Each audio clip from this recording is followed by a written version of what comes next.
నమస్కారం అండి.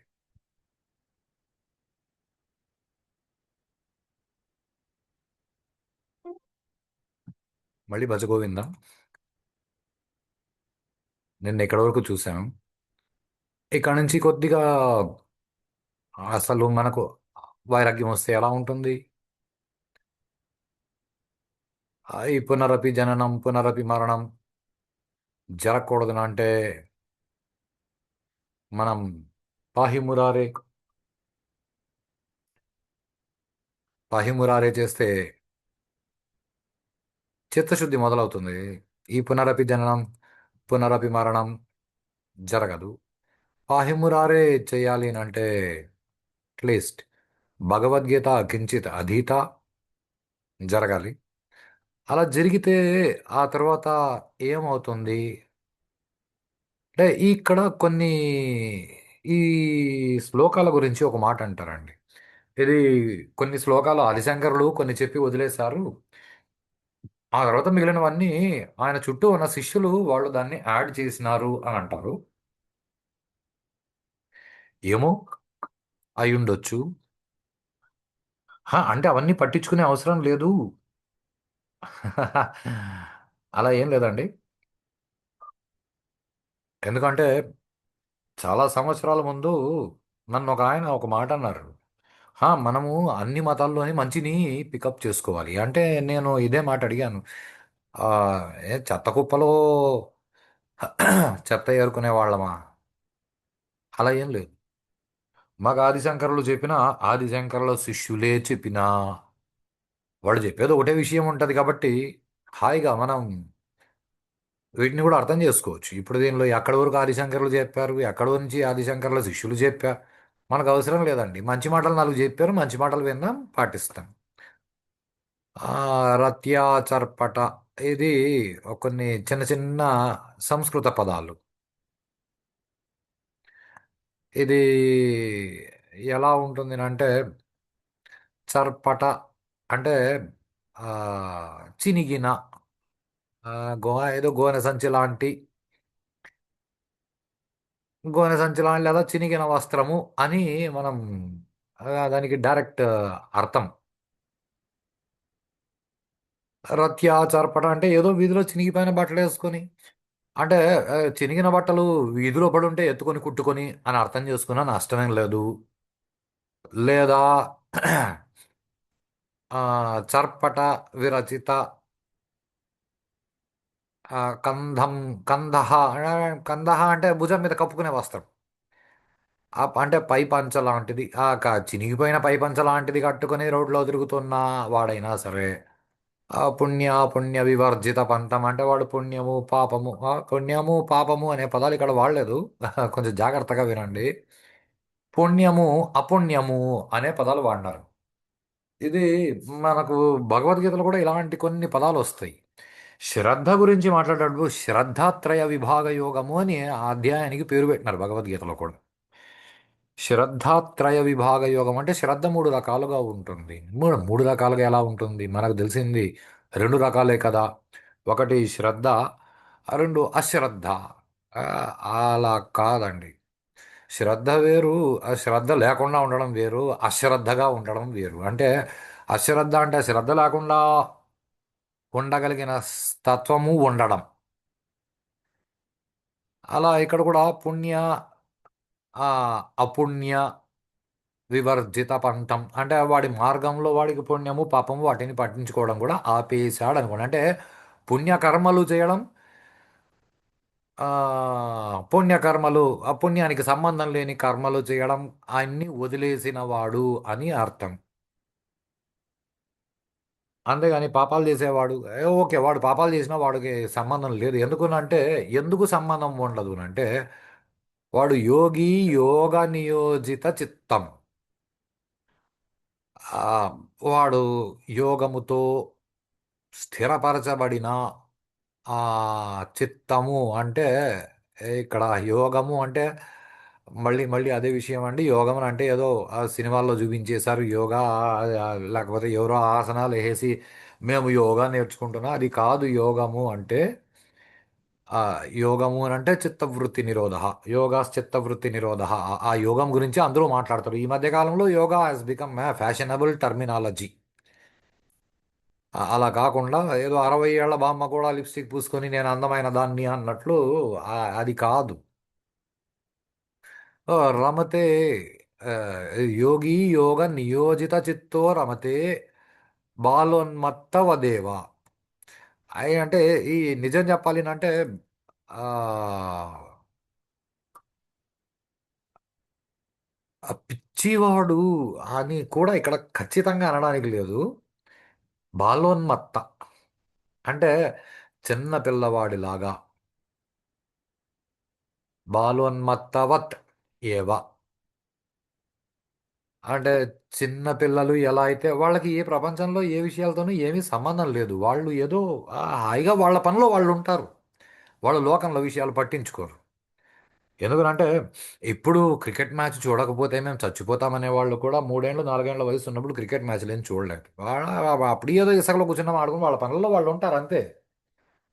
వాళ్ళు చేసే పనులు ఇప్పుడు పిచ్చోళ్ళ పనులుగా అనిపిస్తాయి. కాస్త మనకు బుద్ధి పెరిగింది అనుకోండి, ఇప్పుడు మనం చేసిన పనులన్నీ పిచ్చివని మనకు అప్పుడు అనిపిస్తాయి.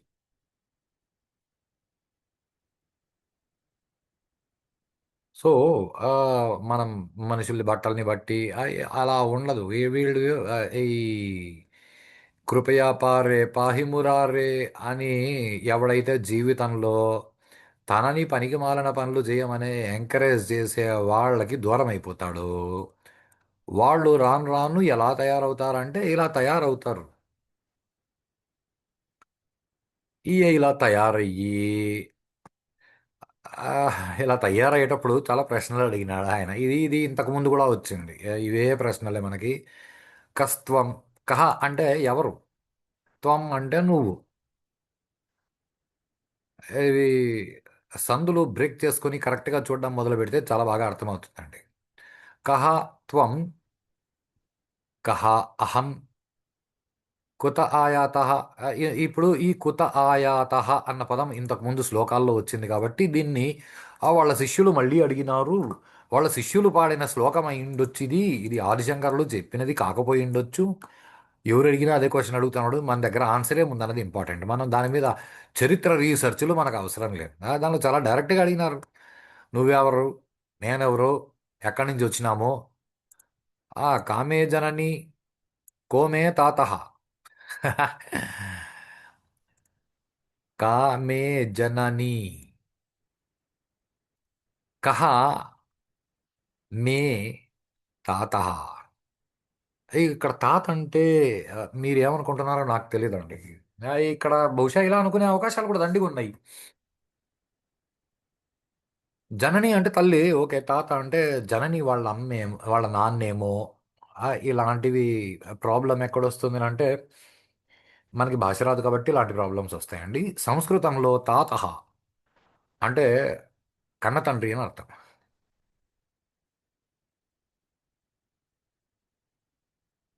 అంటే సంస్కృతం తాత అంటే తాత కదండి. ఏదో నాన్న వాళ్ళ నాన్న అయి ఉండొచ్చు, లేదా అమ్మ వాళ్ళ నాన్న అయి ఉండొచ్చు. మరి తాత అంటే తండ్రి ఎలా అవుతాడు? అంటే మనకు సంస్కృతం రాదు కాబట్టి మన భాషలో మనకు అలవాటైనవి మనం అనుకుంటున్నాం అంతే.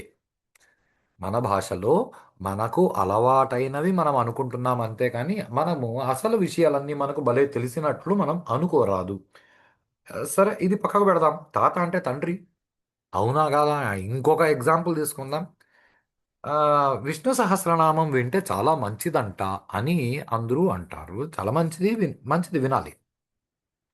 విష్ణు సహస్రనామం చదివేటప్పుడు అక్కడ స్టార్టింగ్లో చెప్తారండి, వ్యాసం వశిష్ఠ నప్తారం. నప్తారం అంటే అది మనకు తెలియదు. వ్యాసం వశిష్ఠ నప్తారం శక్తై పౌత్రమకల్మషం పరాశరాత్మజం వందే సుఖతాతం తపోనిధిం. అంటే ఇక్కడ ఏం చెప్తారు అంటే ఆ, వ్యాస భగవానుడి గురించి చెప్తున్నారు. ఆ తర్వాత వస్తుంది వ్యాసాయ విష్ణు రూపాయ. ఓకే, ఇంకా శ్లోకాలు నాకు రావు. వ్యాసం వశిష్ఠ నఫ్తారం అంటే వశిష్ఠుడి ముని మనవడు. ఎందుకునంటే వశిష్ఠుడి కుమారుడు శక్తి. శక్తై పౌత్రమకల్మషం. శక్తి యొక్క పౌత్రుడు, పుత్రుడు కాదు. శక్తి యొక్క పౌత్రుడు, అకల్మషం అంటే కల్మషము లేనివాడు, అంటే వ్యాసుడు కల్మషం లేనివాడు అని ఈ మాటలు ఆ, విష్ణు సహస్రనామంలో ధ్యాన శ్లోకాల్లో వస్తాయి. పరాశరాత్మజం వందే, పరాశరాత్మ జం. జం అంటే ఆయన నుంచి పుట్టినవాడు, పరాశరుడి వల్ల పుట్టినవాడు, అంటే పరాశరుడు కుమారుడు వ్యాసుడు. అంటే వ్యాసుడి తండ్రి పరాశరుడు, ఆయన తండ్రి ఆ, శక్తి, ఆయన తండ్రి వశిష్ఠుడు, అంటే వశిష్ఠుడి ముని మనవుడు. నప్తారహ అంటే ముని మనవుడు. పౌత్ర అంటే మనవుడు. ఇప్పుడు అక్కడ సంస్కృతంలో శ్లోకం ఆ ఆ అక్షరాల కలయిక అది గ్రామాటికల్లీ అలా ఉండాలి కాబట్టి పరాశరాత్మజం వందే అన్నారు. ఆయనకు అక్కడ నమస్కారం పెట్టాలనిపించింది కాబట్టి వందే అన్నది యాడ్ చేయాలి కాబట్టి పరాశరాత్మజం అన్నారు. లేకపోతే పరాశరాత్మ పుత్ర అని ఉండేవాళ్ళు, అక్కడ ఇంకొక అక్షరం ఏదో యాడ్ చేసి పరాశరాత్మజం వందే. శుకతాతం తపోనిధిం అంటే శుకుడి యొక్క తాత. తాత అంటే వ్యాసుడి కుమారుడు కదండి శుకుడు, అంటే ఆ కుమారుడు, ఆ శుకుడి యొక్క తండ్రి వ్యాసుడు. శుకతాతం తపోనిధిం అంటే తపస్సునే తన నిధిగా పెట్టుకున్నవాడు వ్యాసుడు. అంటే ఇప్పుడు తాత అంటే తండ్రి అని సంస్కృతంలో అర్థం.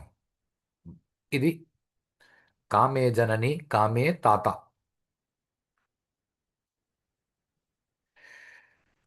ఇది పరభావ్య సర్వమసారం విశ్వం త్వక్వా స్వప్న విచార. ఇప్పుడు ఎవరైతే ఈ ఈ యోగి బాలోన్మత్తుడి వల ఈ చినిగిన బట్టలు వేసుకున్న వాటిని పెద్దగా పట్టించుకోడు, పాప పుణ్యాల గురించి పట్టించుకోడు, ఏదో తనకి ఏమనిపిస్తే అది చేసుకుంటూ పోయేవాడు. ఇప్పుడు వాడికి ఏమనిపిస్తే అవన్నీ ధర్మాలే అయి ఉంటాయి. ఎందుకంటే వాడికి అహం లేదు, వాడికి అహంకారం లేదు, అహంభావం లేదు, అసలు అహం అన్న భావన కూడా వాడికి లేదు. కాబట్టి వాడు ఏం చేస్తే ధర్మం అవుతుంది. మనకు నచ్చిందా లేదా మన పిచ్చి. అప్పుడెప్పుడో ఓ 2 నెలల ముందు ఇరాన్ వాళ్ళు ఇజ్రాయెల్ మీద బాంబులు వేసినారు, న్యూస్లో రాలేదు. 2 నెలల ముందు, 1.5 నెలల ముందు దాన్ని బేస్ చేసుకొని ఇప్పుడు ఇజ్రాయెల్ వాడు ఇరాన్ మీద బాంబులు వేసినాడు. అయ్యో, ఇప్పుడు ఇరాన్ వాడికి ఇరాన్ వాడు కరెక్ట్, అమెరికా వాడికి అమెరికా వాడు కరెక్ట్, ఇరాన్ వాడికి ఇరాన్ వాడు కరెక్ట్. మన కర్మ మనం వాళ్ళ గురించి విచారణ చేస్తామే కానీ నేను కరెక్టా కాదా, ఇది మనం ఆలోచించాం. మా ఇంట్లో మా అమ్మ నాన్నకి నేను కరెక్టా కాదా, నా భార్యతో నేను కరెక్టా కాదా, నా పిల్లలతో నేను కరెక్టా కాదా, నేను కరెక్ట్గా ఉండకుండా ఊర్లో వాళ్ళ కరెక్ట్నెస్ గురించి మనకి అనాలిసిస్లు కావాల్సి వస్తుందండి.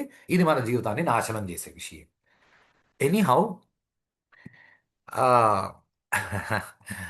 ఈ ప్రపంచం అంతా ఎలా కనిపిస్తుంది అంటే అలా ఉండేవాడికి మామూలుగా మనం ఏదైతే కళ అనుకుంటామో ఈ నిజాన్ని కూడా వాడు కళలాగానే అనుభవిస్తాడు. వాడికి నేను అనుభవిస్తున్నాను, నేను ఇలా చేశాను, వాడికి బాధలు సంతోషాలు సుఖ దుఃఖాలు అన్నిటినీ దూరంగా పెట్టుంటాడు వాడు. ఆ తర్వాత ఇక్కడ ఒక గొప్ప పదం కూడా వచ్చేసిందండి. ఇక్కడ మనకి ఆ, ఏమంటారు దాన్ని, మురారే గోవింద అనే పదాలు వాడలేము. ఇక్కడ ఏదో కొత్త పదం ఒకటి వాడేశారు, విష్ణువు అన్నాడు. నాకేదో పెద్ద సందేహం వస్తుంది. విష్ణు అంటే అంటే ఆ, విష్ణుకి వెంకటేశ్వర స్వామికి తేడా తెలుసా అండి? వెంకటేశ్వర స్వామి అంటే ఆయన ఎప్పుడు నిలబడుకో ఉంటాడండి. విష్ణు అంటే ఎప్పుడు పండుకొని ఉంటాడండి. మహావిష్ణువు నిలబడుకొని ఉండడు. మహావిష్ణువు నిలబడుకో అంటే వేరే పేరుతో పిలుస్తారు. మహావిష్ణువు పడుకొనే ఉంటాడు. పడుకొని ఉంటేనే ఆయన్ని మహావిష్ణువు అంటారు, లేదా నారాయణమూర్తి అని అంటారు. శ్రీమన్నారాయణమూర్తి అన్న విష్ణువు అన్న ఆయన పడుకొని ఉంటాడు తప్ప కూర్చొని ఉండడు. కూర్చొని నిలబడుకొని వేరే రకరకాల పేర్లు ఉంటాయి. అంటే ఆయన నిలబడకూడదా, నిలబడితే విష్ణువు కాదా, నిలబడితే విష్ణువు, నిలబడితే వేరే పేరుతో పిలుస్తాడు. విష్ణువు చేతిలో బాణం పట్టుకుంటే ఆయన విష్ణువు అని అనొచ్చు, రాముడు అని కూడా అనొచ్చు. విష్ణువు అదే ఫ్లూట్ పట్టుకుంటే కృష్ణ అని అంటారు. చక్రం పట్టుకుంటే కూడా కృష్ణ అనొచ్చు, నష్టమే లేదు. కానీ సుదర్శన చక్రం అంటే కృష్ణుడు సుదర్శన చక్రాన్ని అంటే ఆటోమేటిక్గా ఆయన విష్ణువు అంశ కాబట్టి ఆయన వాడేసుకున్నాడు దాన్ని. ఆయన విష్ణువు అంశ అని అంటారు. ఇలా అసలు విష్ణువు అంటే అయ్యే మనకు అర్థం కాని పదం ఇదే చాలా పెద్ద పదం. విష్ణువు అంటే ఏదో వైకుంఠము, ఆయన పాల సముద్రము, దానిపైన అదేదో పాము అట్లా పండుకొని ఉంటుంది బెడ్ లాగా. దానిపైన ఆయన పడుకొని ఉంటాడు, ఈ పక్కన ఒకరు ఆ పక్కన ఒకరు కాళ్ళు ఒత్తుతా ఉంటారు. ఇది అబద్ధమని నేను అనట్లేదు. మహావిష్ణువు నిజంగా అలాగే ఉంటాడు. మాకు కనిపించలేదు, అది మీరు గీచుకున్న బొమ్మలు అంటే మేము ఇట్లా గీచుకున్నాము, మా మనసుల్లో ఋషులు ఇలాగే గీచారు, మేము ఇలాగే ఒప్పుకుంటాము.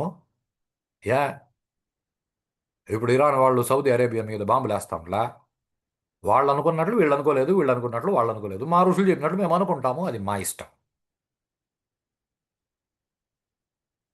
ఇది మా ఇష్టం అని మాట్లాడేంత దమ్ము ధైర్యం కూడా మనకు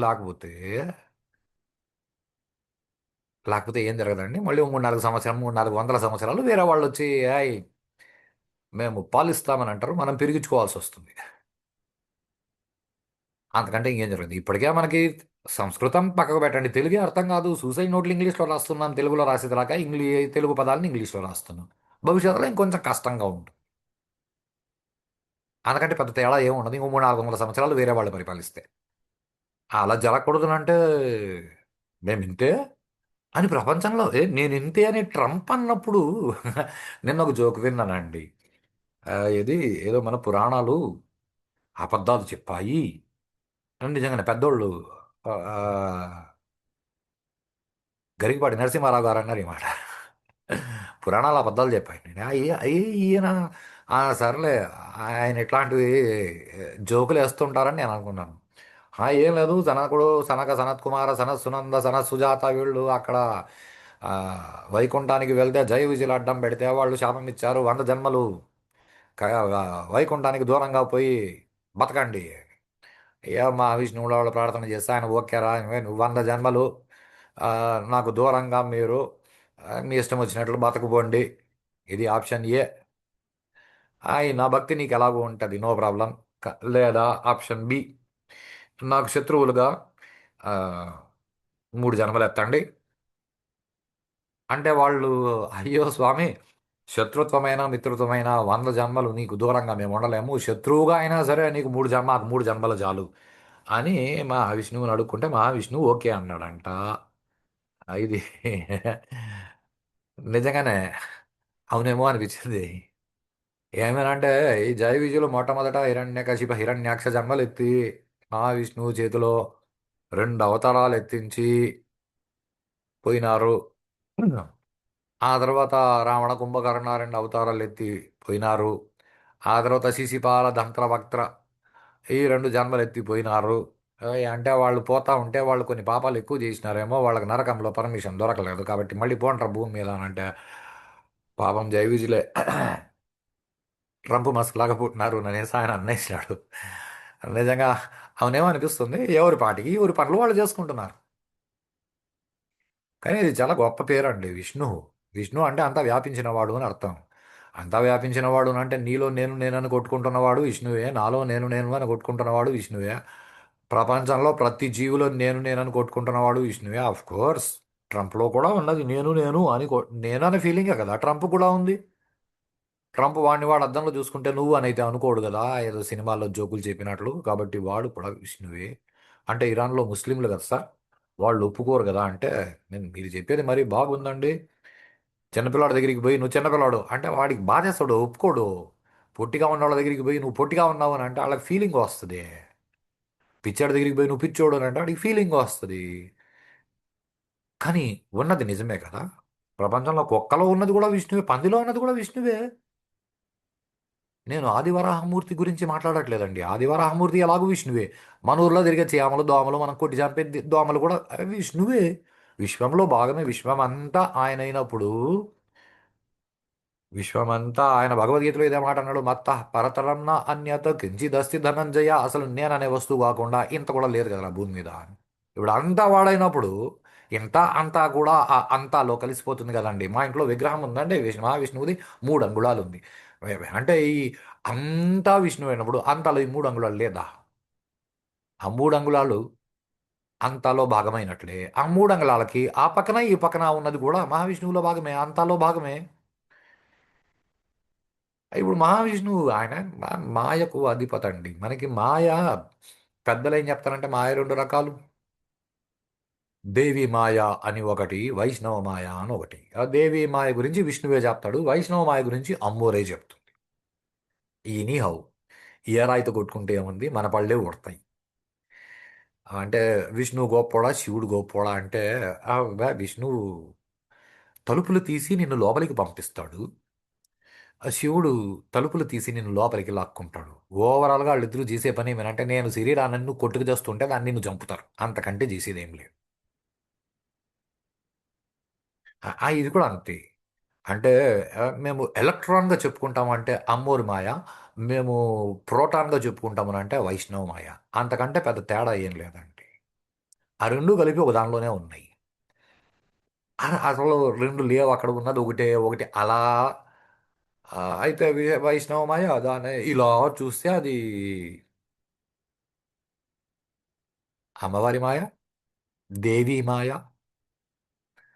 అసలు మాయ అంటే ఎలా ఉంటుందో తెలుసండి. భూమి మీద అందరూ కొట్టుకు చచ్చేది రెండు విషయాలకేనండి. ఒకటి డబ్బు,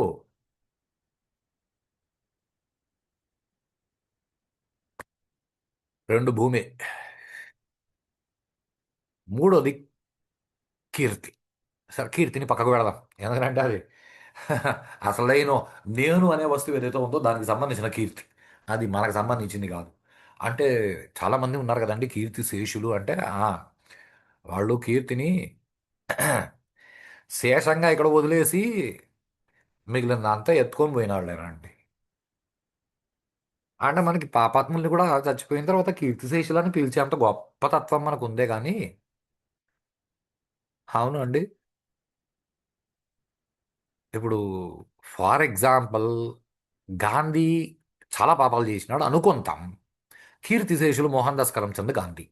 సరే ఓకే, మాకు నచ్చలేదండి, గాంధీ చాలా పాపాలు చేశాడు, కీర్తి ఏముంది వాడికి, సరే ఓకే. ఇప్పుడు గాడ్సే, కీర్తిశేషులు గాడ్స్. చచ్చిన వాళ్ళందరూ వాళ్ళ కీర్తిని వదిలేసిపోయినారు కాబట్టి అది మంచి కీర్త చెడ్డ కీర్త మనం పట్టించుకోండి, కీర్తిశేషులు అని అంటాం అంతే. సరే ఈ కీర్తిని పక్కకు పెట్టి భూమి మీద మిగతా మనం అందరూ కొట్టుకు చచ్చే విషయం అంటే మనకు బాగా తెలిసి కూడా మనం కొట్టుకు చచ్చే విషయం, ఇది చాలా గొప్ప విషయము, చాలా జాగ్రత్తగా పట్టుకోండి. మనం కొట్టుకు చచ్చేది, ఒకటి మనకు స్థలం కావాలి, రెండు ధనం కావాలి.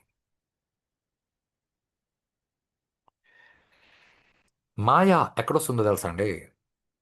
మీకు 1వ తారీఖున జీతం వచ్చిందనుకోండి, అయ్యా అకౌంట్లో పడింది అది పక్కకు పెట్టు. నీ చేతికి ఒక 10,000 వస్తే 10,000 అన్ని కళ్ళ ముందరే నీ చేతిలోంచి ఒక్కొక్క నోటు బయటికి వెళ్ళిపోతూ ఉంటుంది. కూరగాయల కోసం ఒక నోటు బయటికి వెళ్తుంది, కరెంటు బిల్లు కోసం ఒక నోటు బయటికి వెళ్తుంది, నీ బండిలో పెట్రోల్ కోసం ఒక నోటు బయటికి వెళ్తుంది. ఆ, ఇంటికి కావాల్సిన సరుకుల కోసం ఒక నోటు బయటికి వెళ్తుంది, ఇంటి బాడుకు ఒక నోటు బయటికి వెళ్తుంది, ఇంకేమైనా మనం ముందుగా కొనేస్తుంటే వాటి ఈఎంఐలకి కూడా ఒక్కొక్క నోటు మన దగ్గర నుంచి వెళ్ళిపోతూ మన కళ్ళకు కనిపిస్తూ ఉంటుంది. చాలా ఇంపార్టెంట్ విషయం అండి. ప్రతి నోటు మనల్ని వదిలేసి పోతూ ఉంటుంది, మనం చూస్తూ ఉంటాం. అది వెళ్ళిపోతుందని తెలిసినా దాని పట్ల మనం బంధం పెట్టుకుంటాము, అది మన మాయ. ఇక రెండు, భూమి. ఆ భూమి నాది. భూమి ఎక్కడ పోదండి, భూమి అక్కడే ఉంటది, మనమే వదిలేసి వెళ్ళిపోతాం. అంటే వాళ్ళిద్దరిని ఆయన పెట్టుకొని ఉంటాడు, శ్రీదేవి భూదేవి. ఓ లక్ష్మీ అమ్మవారు, రెండు భూదేవి. చాలా జాగ్రత్తగా ఆలోచించండి. శ్రీదేవి నీ కండ్ల ముందర నడుచుకుంటూ పోతుంటుంది, నువ్వు చూసినా పట్టుకోలేవు. భూదేవి నీ కండ్ల ముందర అడుస్తరంగా ఉంటుంది కానీ నువ్వు వాడిని పట్టుకోలేవు, నువ్వు వదిలేసి వెళ్ళిపోతావు. అంటే అసలు శ్రీదేవి నువ్వు పట్టుకోలేవు, భూదేవి నువ్వు పట్టుకోలేవు.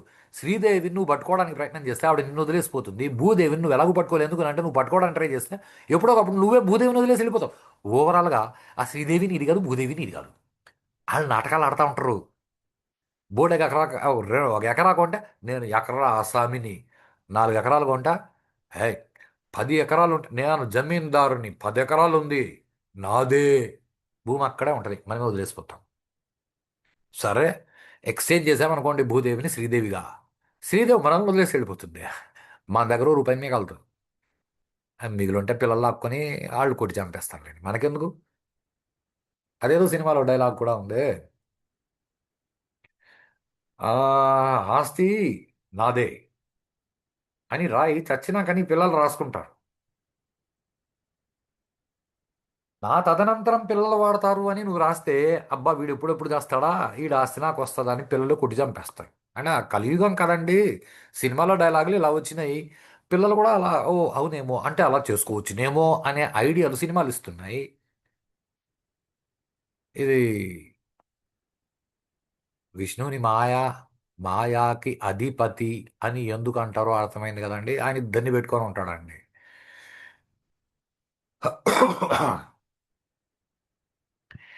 ఒకటి శ్రీదేవి, రెండు భూదేవి. ఆ ఇద్దరికి ఓనర్ ఆయనేనండి. ఆ ఇద్దరికి ఓనర్ ఆయనే. ఇప్పుడు ఈ విషయాలని అంటే శివుడిగా చెప్పొచ్చు కదండి. ఆ శివుడిగా చెప్తాను. శివుడికి ఒక పేరు ఉందండి.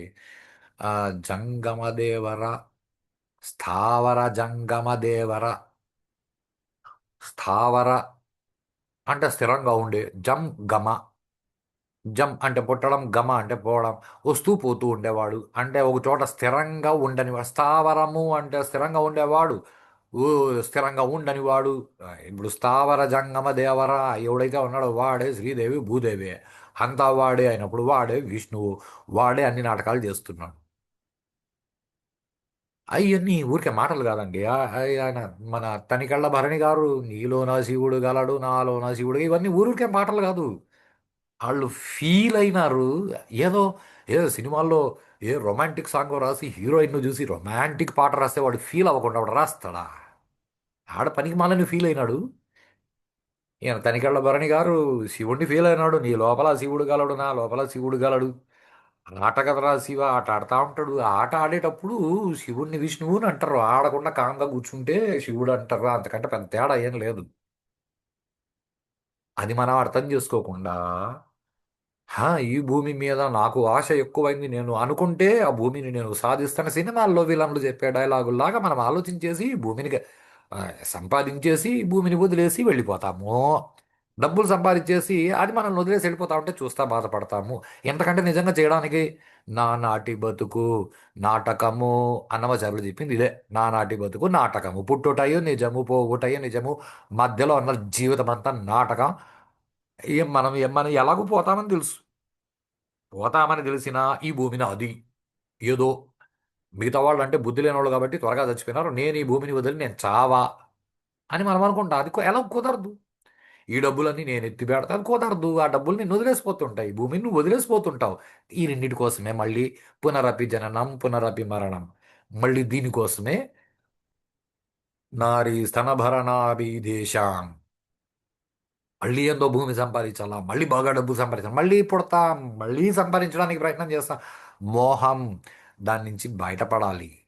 ఆ బయటపడడానికి ప్రయత్నం చేయండి అని ఆది శంకర భగవత్పాదాచార్యులు చెప్పినారు. అంటే సంపాదించొద్దని చెప్పలా. వాళ్ళందరూ చెప్పేది ఒకటే మాటే. నువ్వు నీ పురుషార్థాన్ని సాధించు. పురుషార్థము అంటే ధర్మ అర్థ కామములు. బాగా వినండి. మనకు లోకంలో రెండు రకాల మనుషులు ఉంటారు. ఒకటి నివృత్తి మార్గంలో వెళ్ళేవాళ్ళు, ఒకటి ప్రవృత్తి మార్గంలో వెళ్ళేవాళ్ళు. నివృత్తి మార్గంలో వెళ్ళేవాళ్ళు అంటే సన్యాసం స్వీకరించి మేము ప్రపంచాన్ని పట్టించుకోమని అన్ని వదిలేసిన వాళ్ళు. ఫర్ ఎగ్జాంపుల్ నాగ సాధువులు, ఆగోరాలు, వీళ్ళ వాళ్ళకి ఏం సంబంధం లేదు. ఓకే. వాళ్ళకి చతుర్విధ పురుషార్థాలు లేవు. వాళ్ళకి మోక్షం ఒకటే పురుషార్థం.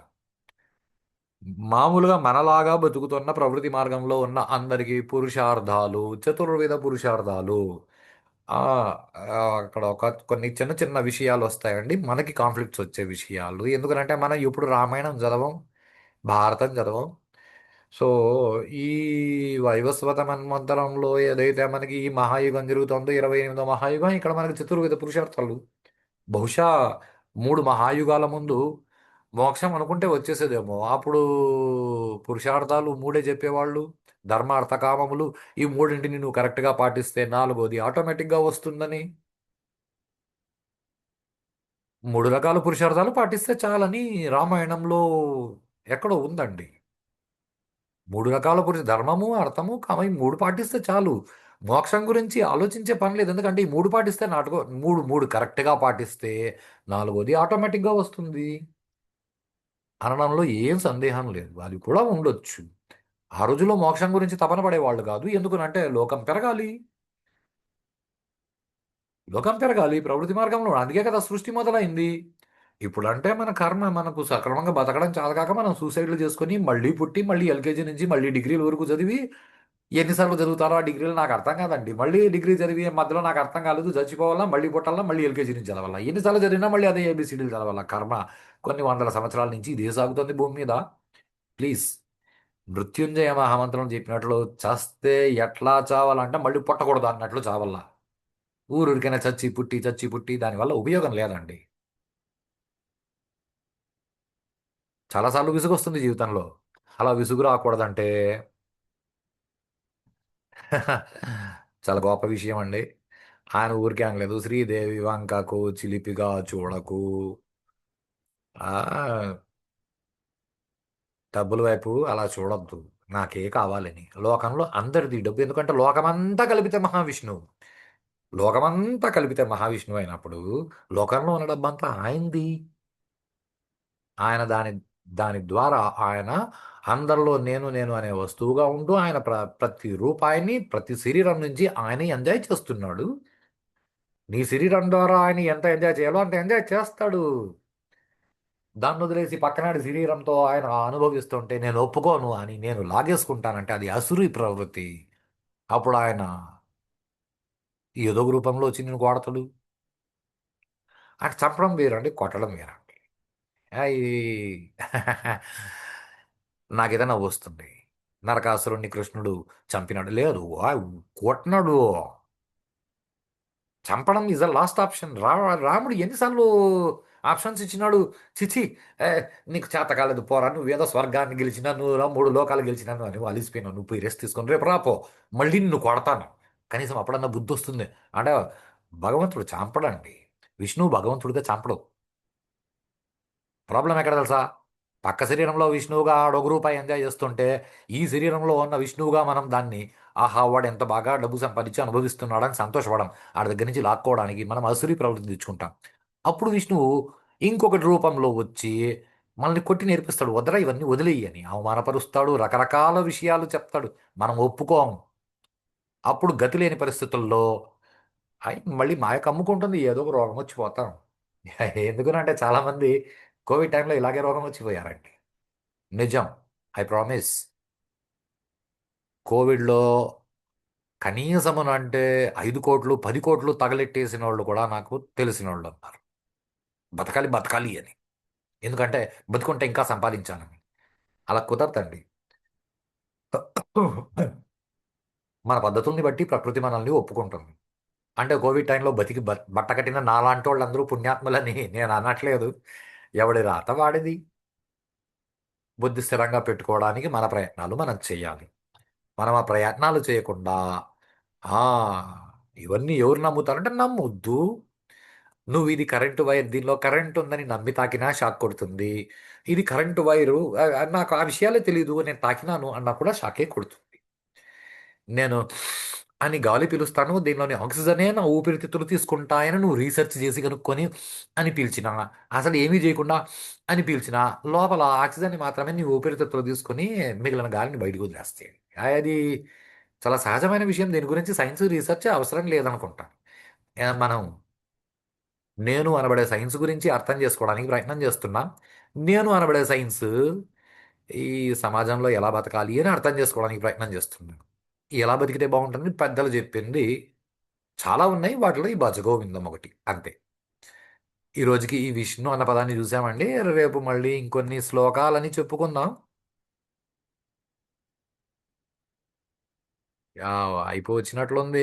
ఇంకొక 7, 8 శ్లోకాలు ఒక 2 రోజుల్లో వీటిని పూర్తి చేసేస్తాం. ఆ తర్వాత మళ్ళీ ఏదో ఒక కొత్త నేను సోది చెప్తాను మీరేనండి. అంతకంటే ఏం చేయలేమండి.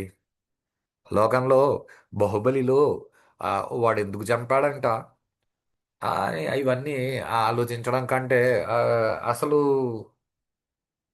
ఆ చక్కదొంగలు అలా చేయాలని ఎలా ఐడియా వచ్చింది? ఆ అల్లు అర్జున్ సినిమా మనకి ఎందుకండి? వాడికి ఏదో ఐడియా వచ్చింది, వాడు చూపించినాడు, చూసినోడు చప్పట్లు కొట్టుకున్నారు, కొట్టుకున్నారు.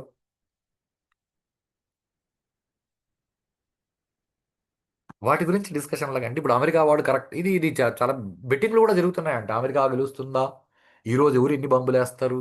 ఓకే, భగవంతుడు వాళ్ళ రాతలో అలా రాసి పెట్టారు.